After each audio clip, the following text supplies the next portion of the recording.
Up till here, huh?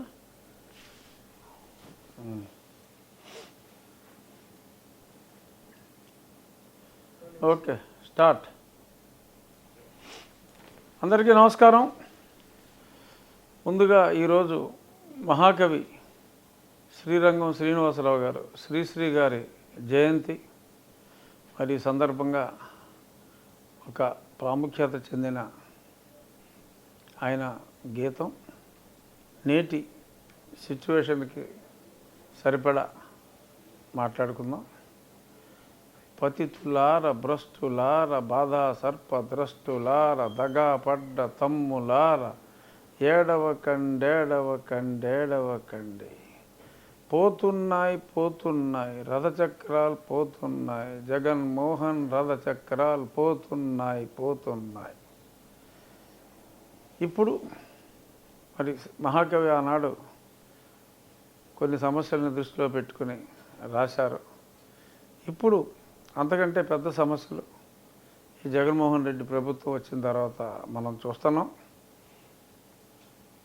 అతనికి పోయే కాలం దగ్గర పడింది. రేపు రాబోయే ఎన్నికల్లో మరి రాష్ట్ర ప్రజలందరూ ఈ అరిష్టాన్ని, ఈ మధునుష్ఠాన్ని వదిలించుకోవటానికే కృత నిశ్చయంతో ఉన్నారు అన్నదే స్పష్టంగా అర్థమవుతుంది. దాన్ని మనం నిజం చేసుకుందాం. ఇక ఈరోజు ప్రపంచ నిజాయితీ దినోత్సవం. సో మరి ప్రపంచ నిజాయితీ దినోత్సవం రోజున మరి అర్హుడు ఎవరైనా ఉన్నారా అంటే నేను ఒక్కనే అని చెప్పి జగన్మోహన్ రెడ్డి గారు చెప్పుకుంటూ ఉంటాడు. ఎందుకంటే నీతి నిజాయితీ ఆయనకి ఆరో ప్రాణాలట జగన్మోహన్ రెడ్డి గారికి. సో కాబట్టి ఆయనకు ఈ ప్రపంచ నిజాయితీ దినోత్సవ సందర్భంగా ఎన్నాళ్ళు చెప్పింది ఏమీ చేయలేదు. కనీసం రేపు ఓడిపోయిన తర్వాత అయినా నిజాయితీగా బతకమని చెప్పి ఈ నిజాయితీ దినోత్సవం సందర్భంగా ఆయనకు నా విజ్ఞప్తి, మనవి. ఇక ఈరోజు మేనిఫెస్టో, ఉమ్మడి మేనిఫెస్టో గురించి మాట్లాడాలి. 12 o'clockకి ఉమ్మడి మేనిఫెస్టో వస్తుంది. కాస్త ఆలస్యమైన 2 గంటలకు అని చెప్పి అనుకున్నాం. కానీ మరి కొందరి వ్యక్తుల రాక కాస్త ఆలస్యం అయినందువల్ల బహుశా ఈ 2:30కో 3 గంటలకో అది మొదలవుతుందన్నారు. బట్ మెజారిటీ ఐటమ్స్ గతంలోనే మా పార్టీ, తెలుగుదేశం పార్టీ తెలియజేసింది కాబట్టి ముందు దాని గురించి మాట్లాడుకొని ఇంకొన్ని విషయాలు చర్చిద్దాం. తెలుగుదేశం పార్టీ సూపర్ 6 పేరుతో కొన్ని అద్భుతమైన పథకాలని రచించింది. అందులో ముఖ్యమైనది వృద్ధాప్య పింఛన్. ఇప్పుడు 3,000గా ఉన్నదాన్ని ఒకేసారి డైరెక్ట్గా 4,000 రూపాయలకి పెంచటం, వికలాంగులకు ఇచ్చే పింఛన్ని 6,000 రూపాయలకి పెంచటం. ఇది అతి ప్రధానమైన అంశం. మరి గతంలో కూడా అసలు వృద్ధాప్య పింఛన్ అనేది మొదలుపెట్టిందే తెలుగుదేశం పార్టీ. ఆ తర్వాత రాజశేఖర రెడ్డి గారు కొంచెం పెంచినా మళ్ళీ దాన్ని 1,000 రూపాయలకి తీసుకురావటం, ఆ తర్వాత 2,000 రూపాయలు చేయటం కూడా చంద్రబాబు నాయుడు గారి హయాంలోనే జరిగింది. అదే జగన్మోహన్ రెడ్డి అంచెలంచెలుగా చచ్చేడు దాన్ని 3,000కి తీసుకొచ్చినప్పటికీ ఇప్పుడు ఒకేసారి 4,000. In comparison Jaganmohan Reddy propose చేసింది 3,250, 2028. అప్పటికి అసలు ఇప్పుడున్న వృద్ధులు మరి ఎంతమంది ఉంటారో జనవరి 1కి, తర్వాత 2029 జనవరి 1కి ఇంకొక 250. అంటే వెరసి ఫస్ట్ 4 సంవత్సరాల పాటు ప్రతి వృద్ధుడు గెయిన్ అయ్యేది మరి ఎంత 4 సంవత్సరాలు 4 సంవత్సరాలు అంటే మరి 12 48,000 48,000 రూపాయల ఎక్స్ట్రా లబ్ధి ప్రతి వృద్ధులకు చేకూరుతుంది. అది జగన్మోహన్ రెడ్డి గారు ఇస్తానన్న స్కీమ్కి చంద్రబాబు నాయుడు గారు స్కీమ్కి తేడా. ఇది కాక 18 ఏళ్ళు నిండిన ప్రతి ఆడపిల్లకు స్త్రీకి ఆడబిడ్డ నిధి కింద ఎవ్రీ మంత్ 1,500 రూపాయలు. ఇతనిచ్చే చేయూత టైటిల్తో ఇచ్చే అమౌంట్ కన్నా ఇది ఎక్కువ ఈ అమౌంట్. ఎందుకంటే ఇది 18,000 అవుతుంది, ఆయన 16,500 చేయూత అని చెప్పి 45 to 60 మధ్యనే ఆయన ఇచ్చాడు. ఇది 18 years నుంచి కూడా చంద్రబాబు నాయుడు గారు ప్రపోజ్ చేశారు కాబట్టి మహిళలకు ఇది అత్యంత సహాయకారిగా ఉండే ఈ తల్లికి వందనం స్కీమ్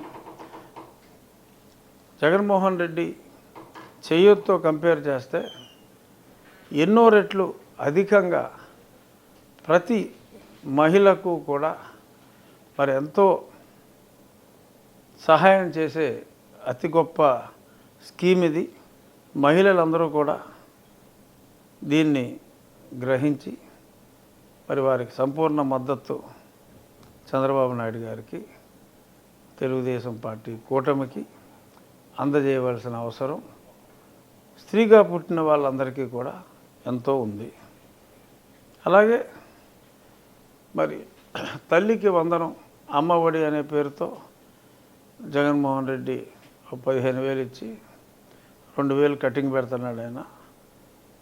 ఇప్పుడు అతని మేనిఫెస్టోలో కటింగులు లేకుండా ఆ 15,000 ఇస్తానంటున్నాడు. అంటే 17,000 చేసి 2,000 మళ్ళీ కటింగ్ వేసుకుంటానని చెప్పాడు.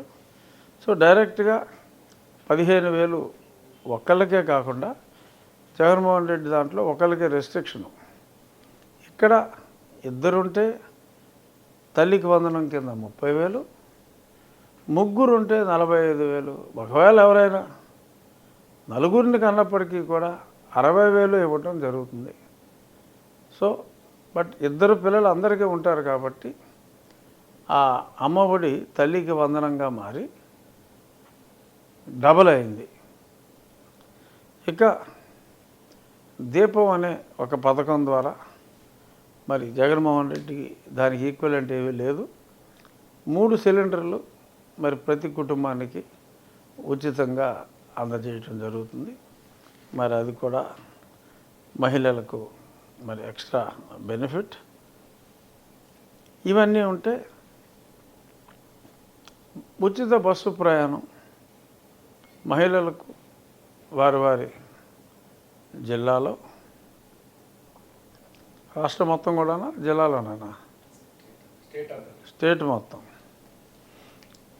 మొత్తం రాష్ట్రంలో ఎక్కడైనా సరే ఉచితంగా ప్రయాణం చేయొచ్చు.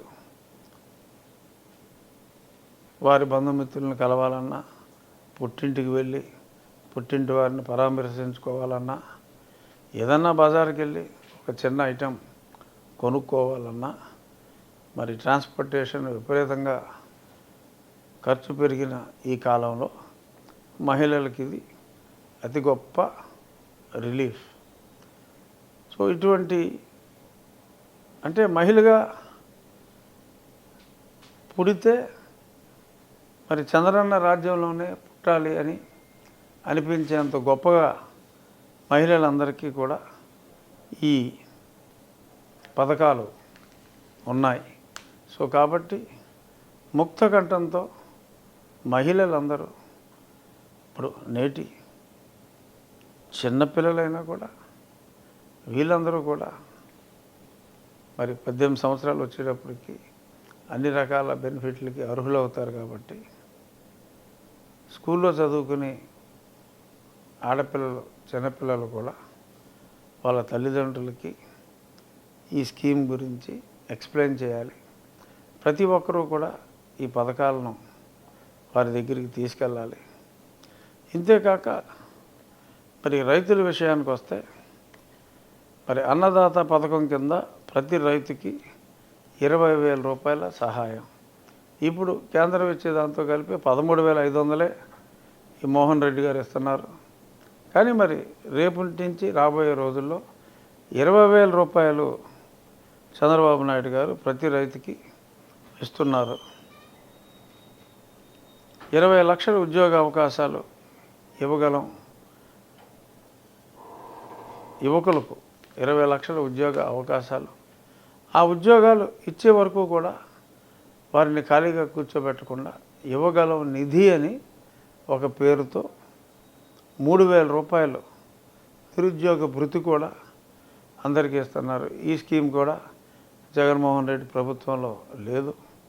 అలాగే వాలంటీర్లు 5,000 రూపాయలు ఇచ్చి మరి పని చేయించుకుంటున్నారు. ఇప్పుడు వాళ్ళందరినీ రిజైన్ చేయిస్తున్నారు.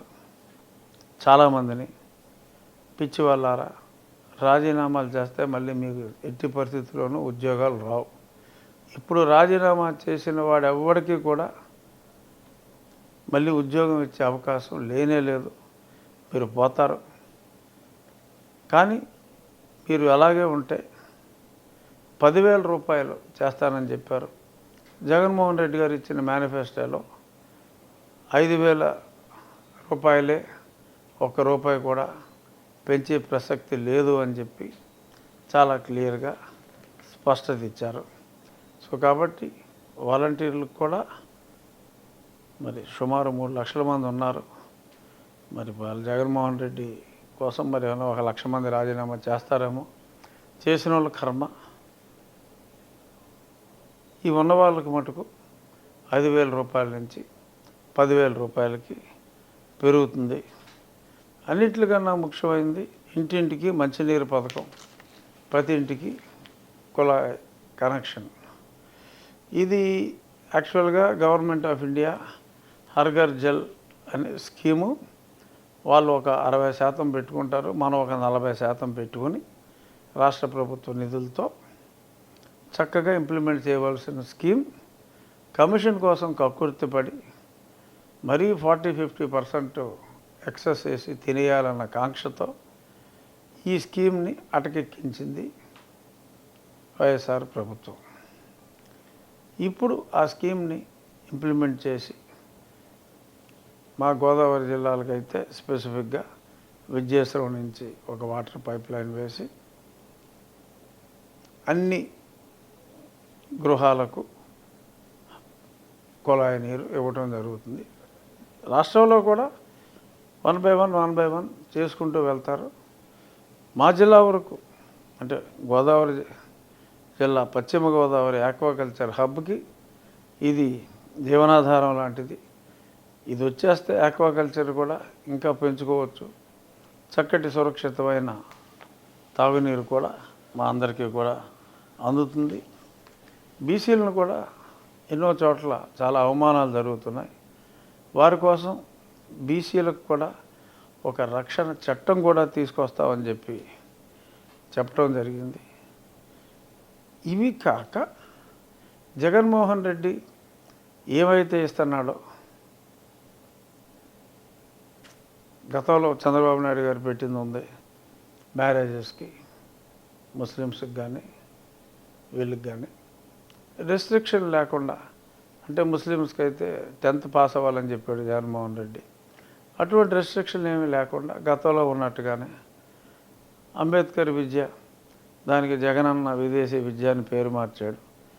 ఆ జగన్ని తీసేస్తారు. మరి గతంలో ఎన్నో వేల మందికి ఇచ్చేవారు.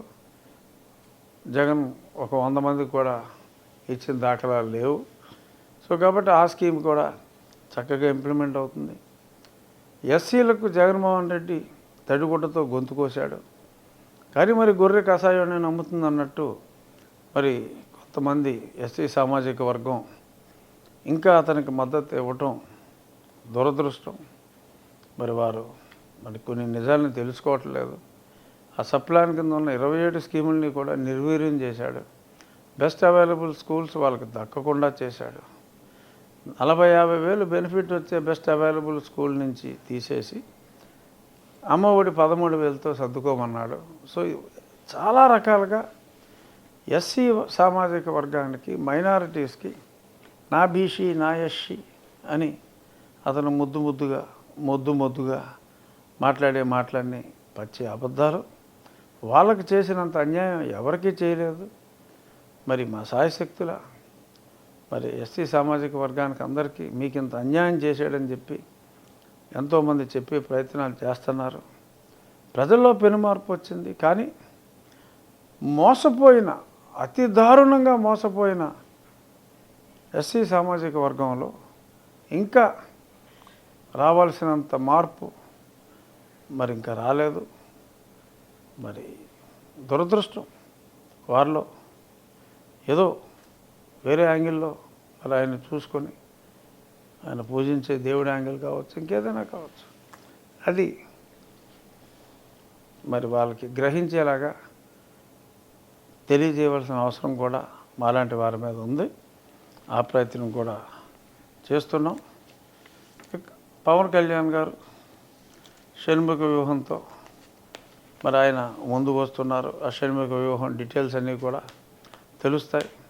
ఎంతో గొప్ప అభ్యుదయ భావాలు కలిగిన ఒక గొప్ప వ్యక్తి పవన్ కళ్యాణ్ గారు. మరి ఆయన భావాలన్నీ రంగరించి షణ్ముఖ వ్యూహంతో అందరికీ మరి ఎంతోమందికి ఉపాధి కలిగించడానికి 10 లక్షల రూపాయలతో ప్రతి ఊర్లోనూ కొంతమంది ఎంటర్‌ప్రెన్యూర్స్ని తయారు చేయాలి. వారు ప్రతి ఒక్కడు ఒక 10 మంది కన్నా ఉద్యోగ అవకాశాలు, ఉపాధి కల్పించేలాగా ఉండాలి అని చెప్పి ఒక చక్కటి స్కీమ్తో వారు కూడా సూపర్ 6తో పాటు ఇంకేమేమి అందులో చేరుస్తారో మనకు కాసేపట్లో తెలియవచ్చు. ముఖ్యంగా ఈరోజు ఒక బ్లాక్ బస్టర్ బొనాన్జా రాష్ట్రంలో నివసించే ప్రతి ఒక్కరికి కూడా ఎంతో సంతోషాన్ని కలిగించేది. ప్రతి కుటుంబానికి 25 లక్షల రూపాయల ఇన్సూరెన్స్. ఇది నిజంగా నభూతో భవిష్యత్ లాంటి స్కీమ్ అని చెప్పి చెప్పొచ్చు. ఇంత అద్భుతంగా ఆలోచించగలిగిన వ్యక్తిత్వం ఒక చంద్రబాబు నాయుడు గారికే సొంతం. ఆయన ఒక అభివృద్ధి మీద ఎంత ఫోకస్ చేస్తారో చంద్రబాబు నాయుడు గారు సంక్షేమం మీద కూడా అంతే ఫోకస్ చేస్తారు. ఈ ఇన్సూరెన్స్ అమౌంట్ వలన ఒక నమ్మకం, ఒక ధైర్యం, మనకి ఏమైనా సరే నా కుటుంబం నిలబడుతుంది అనే ఒక గొప్ప భరోసా మరి ఆయన రాష్ట్ర ప్రజలందరికీ కూడా కలిగించిన వారు అవుతారు. నిజంగా అత్యంత ముదావహం ఈ particular decision. Jaganmohan Reddy same ఆ పాత దాంట్లోనే 2 ఐటమ్స్ తీసి ఇచ్చాడు. ఏంటి, మద్య నిషేధం నా వల్ల కాదరా బాబు అని చెప్పాడు. సిపిఎస్ నా వల్ల కాదన్నాడు. ఆ 2 తీసేసి ఇచ్చాడు. సేమ్ ఆ పాత దాన్నే, ఆ పాతవన్నీ కూడా ఇస్తూ ఎంత అద్భుతంగా మరి చంద్రబాబు నాయుడు గారు, పవన్ కళ్యాణ్ గారు, మరి భారతీయ జనతా పార్టీ ఏమిస్తుంది అన్నది మరి కాసేపట్లో మనకు తెలుస్తుంది. ఏదేమైనా వాళ్ళు స్పెషల్గా ఏదైనా ఇచ్చినా ఇవ్వకపోయినా ఈ పర్టికులర్ మేనిఫెస్టోకి వారి మద్దతు ఉంటే చాలు, చాలా సంతోషిస్తారు ప్రజలందరూ. చూద్దాం మరి కాసేపట్లో మరి భారతీయ జనతా పార్టీ దీంతోపాటు ఇంకొన్ని యాడ్ చేస్తుందా. సో వీటిల్ని హోల్హార్టెడ్గా సపోర్ట్ చేస్తున్నాం అని చెప్పి ఎలాగో చెప్తుంది. దానికోసం మరి బహుశా 1 గంటలో మనకు వివరాలన్నీ రావచ్చు. ఏదేమైనా బాబు గారు గ్యారంటీ, బాబు గ్యారంటీ భవిష్యత్తుకు అనేది ప్రజలకు కూడా, ప్రజలందరూ కూడా చక్కగా అర్థం చేసుకున్నారు. ఈ ఎన్నికల సమయంలో కూడా ఇంటింటికి తిరిగి వారు బంగారు భవిష్యత్తుకి ఎటువంటి అద్భుతమైన ఆలోచనలు చంద్రబాబు నాయుడు గారు, పవన్ కళ్యాణ్ గారు, అలాగే భారతీయ జనతా పార్టీ నాయకులు చేస్తున్నారనేది మేమందరం కూడా తీసుకెళ్తాం. దుష్ట జగన్ చేసిన తప్పుల్ని అన్నిటిని కూడా ప్రతి ఒక్క వ్యక్తి కూడా, సమాజ శ్రేయస్సు కోరే ప్రతి వ్యక్తి కూడా ఒక సైనికుడై మరి పూర్తిగా ఈ జగన్మాయలోంచి బయటపడిన వ్యక్తులకి అతని నీచ ప్రవృత్తిని, అతని పర్సనల్ గెయిన్స్ కోసం అతను ఎంత ఎక్స్టెంట్కైనా వెళ్తాడు అన్నదాన్ని దయచేసి ఎక్స్ప్లెయిన్ చేసి రాష్ట్ర సర్వతోముఖ అభివృద్ధికి ప్రతి ఒక్కరు భాగస్వాములు కావాలి అని చెప్పి మనస్ఫూర్తిగా తెలియజేస్తున్నా. ఒక్క విషయం, మరి ఇవాళ నుంచి ల్యాండ్ టైటిలింగ్ యాక్ట్ అమల్లోకి ట్రయల్లో వచ్చింది. అది ఎంత దారుణం అంటే, ఇప్పుడు ఇవాళ పేపర్లో చూసా, ఇది సెంట్రల్ గవర్నమెంట్ యాక్ట్ అని చెప్పి ఎవరో చెప్పినట్టుగా కూడా వచ్చింది. ఒక రకంగా అదంతా ట్రాష్. ఎందుకంటే ఒక మోడల్ లాగా ఈ టైటిలింగ్లో కొన్ని ఇంప్రూవ్మెంట్స్ తీసుకురావాలని కొన్ని సజెషన్స్ చేసింది కేంద్రం. భారతీయ జనతా పార్టీ ప్రభుత్వం ఉంది, ఒక 18 రాష్ట్రాల్లో ఉంది కదా భారతీయ జనతా పార్టీ ప్రభుత్వం. ఏ ఒక్క రాష్ట్రంలోనూ ఎందుకు ఇంప్లిమెంట్ చేయలే? ఆంధ్ర రాష్ట్రానికి ఎందుకు అంత దురద? మహారాష్ట్రలో కూడా ఇంప్లిమెంట్ చేయాలనుకుని పక్కన పెట్టారు. అంటే చాలా మార్పులు చేశారు. ఈ కోర్టులకు వెళ్ళటానికి లేకుండా పిచ్చి పిచ్చిగా చేశారు ఇక్కడ. అటువంటి సమస్యలు లేకుండా మార్చుకున్నారు. బట్ అది కూడా ఇంప్లిమెంట్ కాలా. భారతదేశంలో ఎక్కడా కూడా ఇది ఇంప్లిమెంట్ కాలా. స్టేట్ గవర్నమెంట్ డిస్క్రిషన్ అది. ఇప్పుడు మన ఆస్తి అంటే ఏంటండి? మన ఆస్తి మన దగ్గర ఉందంటే ఒక ఆఫీస్కి వెళ్ళి ఒక రిజిస్ట్రేషను, ఒక స్టాంప్ పేపరు, ఒక నమ్మకం, ఆఫీస్లో ఇది రికార్డులు మెయింటైన్ చేయటం, ఇవన్నీ మానేసి ఒక అమ్మాలనుకున్న యజమాని ఫ్యాక్స్ పంపుతాడా, మెయిల్ పంపుతాడా? వాళ్ళు వాట్సాప్లో మనకి డాక్యుమెంట్ ఇస్తారా? ఏంటిది? మీ ఆస్తి అది కూడా మరి 90 రోజుల్లో మీరు అబ్జెక్షన్ చెప్పకపోతే హాంఫర్ట్. సో మరి ఇలాగా ఇంత దారుణమైన స్కీమ్ని యాక్చువల్గా నిన్న మాట్లాడుకున్నప్పటికీ దీని గురించి వాళ్ళు ఎందుకు మాట్లాడాల్సి వస్తుందంటే, వక్రీకరించాలని చూస్తున్నారు వైసీపీ వాళ్ళు. కేంద్రం ప్రవేశపెట్టింది అన్నారు. కేంద్రం కొన్ని సరైన సూచనలు ఇచ్చింది, కానీ ఇలాగా తింగర వ్యవహారాలు చేయమని చెప్పి చెప్పలా. వీళ్ళు కావాలని చెప్పి ఎందరో ఆస్తుల్ని కైవసం చేసుకోవటం కోసం ఈ రకంగా చేస్తున్నారు. దీనికి ముందు కూడా రైతులకు పట్టాదారు పాస్బుక్ ఇచ్చినప్పుడు రైతు ఫోటో ఉండేది. హిహిహి అని చెప్పి దరిద్రమొహం వేసుకుని ఈయన వేసుకుంటా ఉంటే నిన్న వైసీపీ నాయకుడు కడపలో ఎవరో భాస్కర్ రెడ్డి గారంట, వైఎస్ భాస్కర్ రెడ్డి కాదు, సమదర్ భాస్కర్ రెడ్డి, భారతీ రెడ్డిని ప్రశ్నించాడు. ఏమిటిది? మా బొమ్మలు తీసి మీ బొమ్మలు వేసుకుంటాం ఏంటి? ఎవడిచ్చాడు మీకు అధికారం అని సమాధానం చెప్పలేక పలాయనం చెత్తగించింది భారతీ రెడ్డి. సో ఇలాగా ఆ రియాక్షన్ అనేది పులివెందుల్లో రెడ్లకు కూడా వచ్చింది. మీ ఆస్తి మీద ఉంటే మీ బొమ్మ ఉండాలండి, లేదంటే బొమ్మ లేకుండా ఉండాలండి. అసలు ఇవాళ ఉండి రేపు జూన్ 5వ తారీఖుతో సెలవు తీసుకోబోయే వ్యక్తి ఫోటో మీకు అసహ్యం. కొందరు మొహాలు చూస్తే కొందరికి అసహ్యం. ఎలా ఉంచుకుంటాం? బర్త్ సర్టిఫికేట్ మీద అతనే, డెత్ సర్టిఫికేట్ మీద అతనే, సమాధి రాళ్ళ మీద అయితే ఇంక అక్కడ దాకా వచ్చినట్టు లేడు. బట్ పొలాల సరిహద్దు రాళ్ళ మీద అతనే, ఎక్కడ చూసినా. అండ్ తర్వాత పార్కులు, ఏ ఊర్లో చూసినా ఎక్కడ చూసినా వైఎస్ఆర్ పార్కు లేదా Jaganmohan Reddy park, bus stand YSR bus stand. Railway స్టేషన్కి ఇతను పెట్టుకునే హక్కు లేదు కాబట్టి పెట్ల. పార్కు, బస్ స్టాండ్, ఇంకెక్కడ హాస్పిటల్, ప్రతి ఊర్లోనూ వైఎస్ఆర్ హాస్పిటలే, medical college YSR medical college. ఎక్కడ చదువుతున్నారా అంటే సో ఇలాగా ఇంత ఒక మ్యానియాక్ లాగా మరి తను యాక్ట్ చేస్తున్న విధానం ఎవరికి కూడా నచ్చట్లా. మరి అతని యాటిట్యూడ్ ఎప్పుడు మారాల్సిన అవసరం లేదులేండి, మనమే మార్చేద్దాం. అతని యాటిట్యూడ్ మారదు కాబట్టి అతన్ని మనమే మే 13వ తారీఖుతో ఇంటికి పంపించేద్దాం. స్పెసిఫిక్గా మనం ఇప్పుడు మాట్లాడుకోవాల్సింది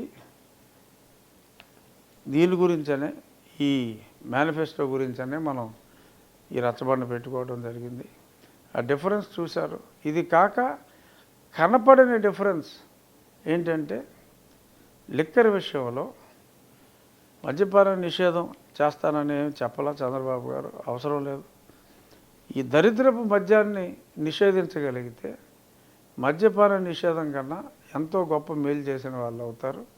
ఈ దరిద్రపు మద్యాన్ని తీసి, ఈ చెత్త బ్రాండ్లు తీసేసి క్వాలిటీ మ్యానుఫ్యాక్చరర్స్కి ఇందులో 1/3 ప్రైస్కి ఇస్తే ప్రజల జీవన ప్రమాణాలు ఇప్పుడు ఉన్నదాని మీద పెరుగుతాయి. డ్రింక్ తాగితే పెరుగుతుంది అట్లా, ఇప్పుడు ఉన్నదానికన్నా జీవన ప్రమాణాలు పెరుగుతాయి.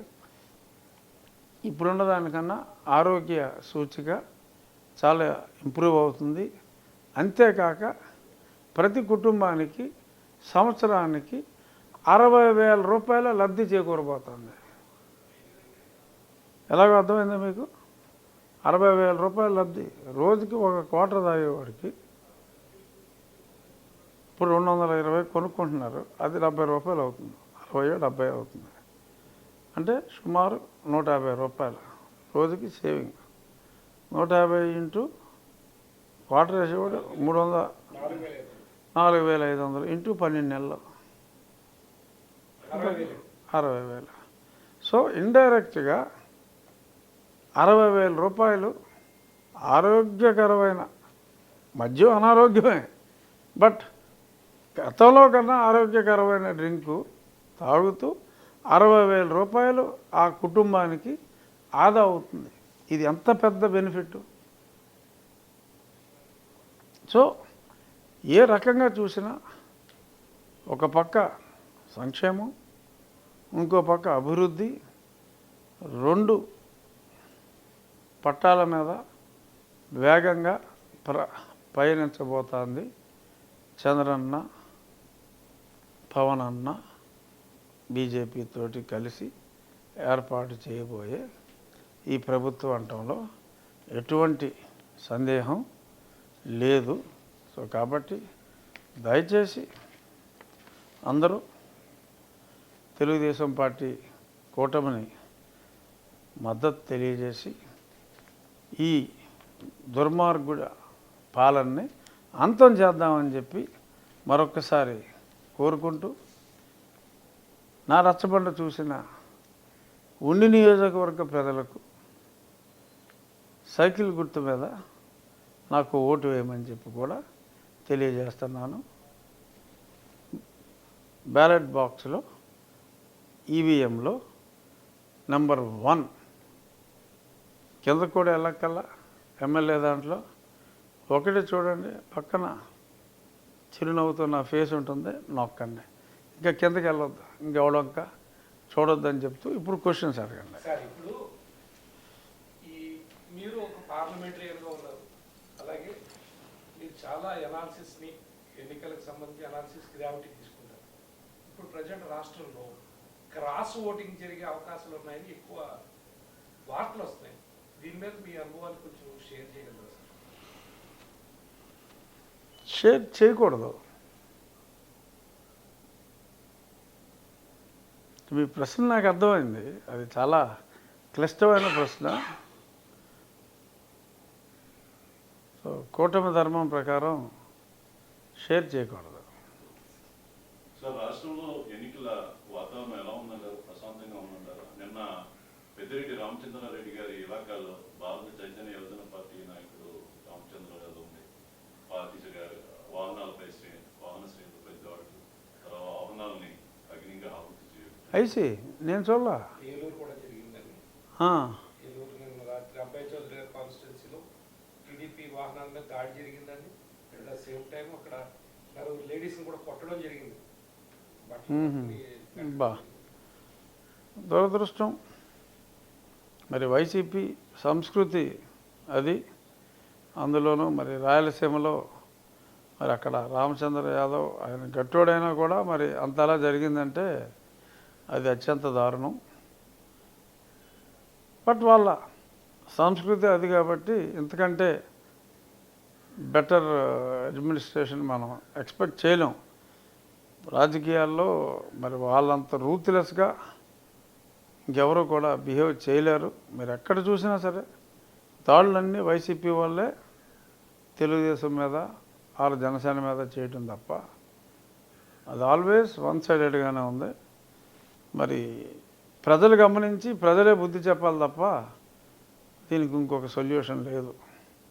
సార్, ఈ ఎన్నికల్లో మన జిల్లాలో ప్రధానంగా బ్యాలెట్లో ఒక గాజు గుర్తు గ్లాసుని పోలున్నటువంటి బకెట్ సింబల్, బకెటే కాదు గ్లాస్ కూడా ఉంది డైరెక్ట్గా. గ్లాస్ కూడా ఉందండి. అది నవరంగ్ కాంగ్రెస్ పార్టీ అని పేరుతో ఉందండి. అంటే మీ పేరులో అంటే మీరు రఘువంశం ప్లస్ రామకృష్ణరాజు పేరు కష్టం, కానీ ఏంటంటే భీమవరంలో రామాంజనేయులు, ముగ్గురు రామాంజనేయులు ఉన్నారు, నర్సాపురంలో నాయకర్లు, ఉంగుటూరులో ధర్మరాజులు, నెడదవోళ్ళలో దుర్గేశులు, బొలిశెట్టి శ్రీనివాసులు, తాడేపల్లిగూడెంలో బొలిశెట్టి కూడానా. అదేవిధంగా జాతీయ జనసేన పార్టీ పేరుతో పేర్లు ఉంటాం. ఇది ఏమన్నా కూటమి మీద ఏమన్నా ప్రభావం చూపిస్తుంది అంటే కొంత మేబీ స్మాల్ పర్సంటేజ్ ఎఫెక్ట్ అయితే ఉంటుంది. ఒక 500 ఓట్లు 1000 ఓట్లు డెఫినెట్గా ఇంపాక్ట్ ఉంటుందండి, అందులో ఎటువంటి అనుమానం లేదు. బట్ మా క్యాంపెయినింగ్లో అప్రమత్తంగా ఉండాలి అని చెప్పి అందరికీ తెలియజేయవలసిన అవసరం ఉంది డెఫినెట్గా. అట్లీస్ట్ ఇప్పుడు అదృష్టం ఏంటంటే ఫోటో ఉంటుంది కాబట్టి ఆ ఫోటోలో గుర్తుపట్టే అవకాశం ఎక్కువ ఉంటుంది. కానీ ఫోటో అందులో బాగా చిన్న ఫోటో ఉంటుంది, అంచేత కళ్ళజోడు పెట్టుకుని కానీ చూడలేరు. కొంచెం కంటి చూపు తేడాగా ఉంటే కళ్ళజోడు పెట్టుకుంటే కానీ చాలా స్పష్టంగా కనపడదు. ఆ ఇబ్బందులు ఉన్నాయి. కానీ ఇదంతా జగన్మోహన్ రెడ్డి కావాలని చెప్పి చేసింది. కొంతమందికి ఒక 6గురికో 7గురికో ముందు 30 మందికి ప్లాన్ చేశారు. అందరికీ కుదరలేదు, కానీ ఒక 6గురికో 7గురికో సింహం గుర్తు కూడా యువజన శ్రామిక రైతు కాంగ్రెస్ పార్టీ వాళ్ళే కోఆర్డినేట్ చేసి ఆల్ ఇండియా ఫార్వర్డ్ బ్లాక్ నుంచి నామినేషన్లు కిందకి పోకుండా కొంచెం పైన ఉంటుంది కదా, if not recognised at least registered పార్టీగా కొంచెం పైన ఉండేలాగా ఆర్థిక సహకారంతో పాటు ఇలాంటి సాంకేతిక సహకారం కూడా అందించారు. అందులో ఒక నామినేషను మన ఊరిలోనే ఉండిలోనే గతంలో ఎమ్మెల్యేగా పనిచేసిన శివరామరాజు గారు కూడా ఆ తానులో మొక్కే వారిని వాళ్ళ తెలుగుదేశం పార్టీ సస్పెండ్ చేయడం జరిగింది, పార్టీ నుంచి బహిష్కరించడం జరిగింది. ఇన్నాళ్ళు మరి ఆయన తెలుగుదేశం పార్టీ అభ్యర్థిగానే అన్నట్టుగా మాట్లాడారు. ఇప్పుడు అలా మాట్లాడటం కుదరదు. సో కుమ్మక్కు అన్నది చాలా స్పష్టంగా అర్థమైంది కాబట్టి ఇక్కడ మళ్ళీ వారు ఒక పక్క అది చెప్తూ మరి నిన్న గ్లాసు గుర్తుకు కూడా ఓ ట్రైల్ వేసినట్టుగా తెలిసింది నాకు. కానీ మీరు సింహం గుర్తు పార్టీ మీద వచ్చి మళ్ళీ గాజు గ్లాస్ అడిగితే ఇవ్వడం కుదరదండి అని చెప్పి మీరు ఇంక సింహానికి స్టిక్ ఆన్ అవ్వాల్సిందే, సో మీకు గ్లాస్ ఇవ్వడం కుదరదని చెప్పడం జరిగింది. సో బట్ చాలా చోట్ల గాజు గ్లాస్ ఇవ్వటం అనేది రాజకీయ కుట్ర.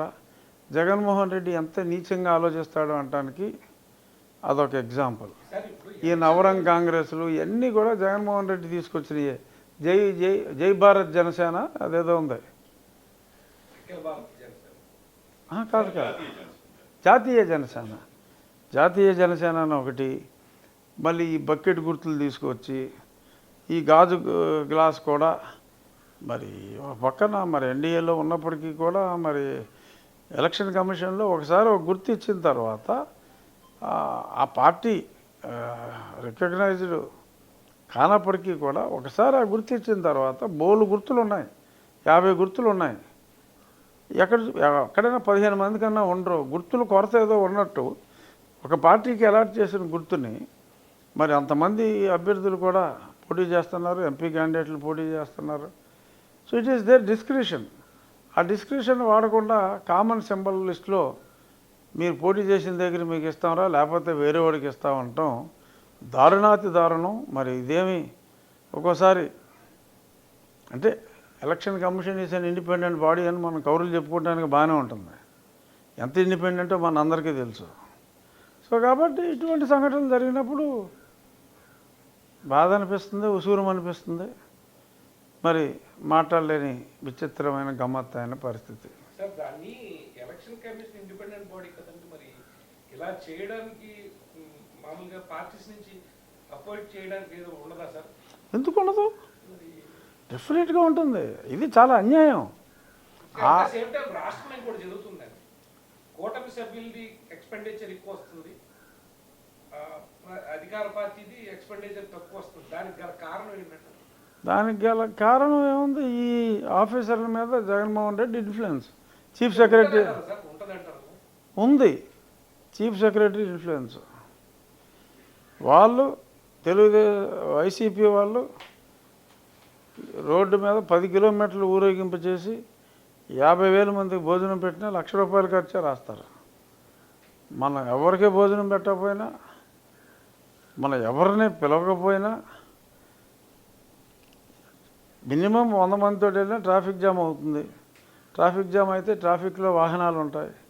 ఆ వాహనాలను కూడా ఫోటోలు తీసేసి వాహనానికి ఎంత అని చెప్పి మిగిలిన నాన్ వైఎస్ఆర్సీపీ వాళ్ళకి రాసేయమని చెప్పి సిఎస్ ఆదేశాలు ఇచ్చారట. సో ఇలాగ కొన్ని చోట్ల జరుగుతున్నాయి.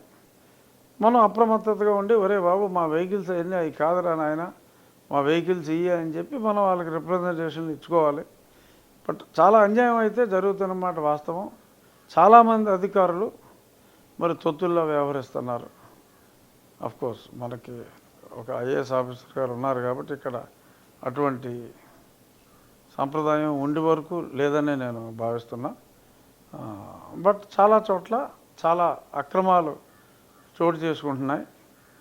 దురదృష్టం. మరి ఇటువంటి నాయకుల పాలనలో ఆఫీసర్లు కూడా బెదిరిస్తాడు జగన్మోహన్ రెడ్డి. వచ్చిన ప్రాబ్లం ఏంటంటే చెప్పిన మాట వినకపోతే ఐఏఎస్ని కూడా దండిస్తాడు వీడు. అది ప్రాబ్లము. నిజాయితీగా ఉండాలనుకున్నా కూడా ఉండలేని పరిస్థితి క్రియేట్ చేస్తున్నాడు ఈయన. అది అత్యంత దురదృష్టకరమైన ఇది. మరి ఇవాళ ప్రపంచ నిజాయితీ దినోత్సవ సందర్భంగా పేపర్లో కార్టూన్ కూడా వచ్చింది. జగన్మోహన్ రెడ్డి గారు నేను చెప్పినవన్నీ ఇంప్లిమెంట్ చేశాను కదా అని ఆయన అసలు అతి పారదర్శకంగా ఈ 1వ తారీఖు పింఛను ఇవ్వడానికి అన్ని చర్యలు నేను తీసుకుంటున్నానని చెప్పి సిఎస్, నా అంత నిజాయితీ గల పోలీస్ ఆఫీసరు, నిష్పక్షపాతంగా ఉండగలిగిన పోలీస్ ఆఫీసర్ ఉన్నాడా అని చెప్పి డీజీపీ గారు ఈ నిజాయితీ దినోత్సవంలో మాట్లాడినట్టుగా ఒక మంచి కార్టూన్ కూడా వచ్చింది. నాకు చాలా నవ్వు వచ్చింది. నిజాయితీ దినోత్సవం గురించి అప్పుడే తెలిసింది. చూద్దాం. డెఫినెట్గా మేనిఫెస్టో ప్రజల్లోకి వెళ్ళింది. ఇంకా డీప్గా తీసుకెళ్ళవలసిన బాధ్యత మాకుంది. ప్రజలకు చంద్రబాబు నాయుడు గారిని ఎన్నుకుంటే రాష్ట్ర ప్రజలకు వచ్చి బెనిఫిట్ ఏంటి, జగన్మోహన్ రెడ్డిని పొరపాటున ఓటేస్తే పట్టణం దరిద్రం ఏంటి అనేది చెప్పవలసిన బాధ్యత అందరి మీద ఉంది. చెప్తాం, ప్రజల్ని మేల్కొలుపుతాం. ఆల్రెడీ మేల్కొనే ఉన్నారు, కొద్దిమంది ఇంకా అర్ధనిద్రలో ఉన్నారు. వాళ్ళని కూడా మేల్కొలిపి అతి గొప్ప విజయాన్ని కూటమికి మేము అందిస్తాం. రెడ్డి గారి హత్య కేసులో ఆరోపణ చేయొద్దని క్రింది కోర్టు ఇచ్చినటువంటి ఆదేశాలపై సునీత గారు హైకోర్టుకి వెళ్ళారండి. కానీ ఇప్పటికే 2 ధర్మాసనాలు వెనక్కి వెళ్ళిపోయినాయండి. అదే మరి దురదృష్టం అంటే అదే. మరి న్యాయంగా ఉండాలి. మరి కొన్ని విచిత్రమైన పరిస్థితుల కారణంగా మనకెందుకులే అని చెప్పి మరి అటువంటి నిర్ణయాలు, ఎవరికైనా మనిషి అన్నాక ప్రాణభయం ఉంటుంది కదండి, అంతకన్నా ఎక్కువ మాట్లాడకూడదు. Okay, thank you. క్యాంపెయిన్కి బయలుదేరాలి.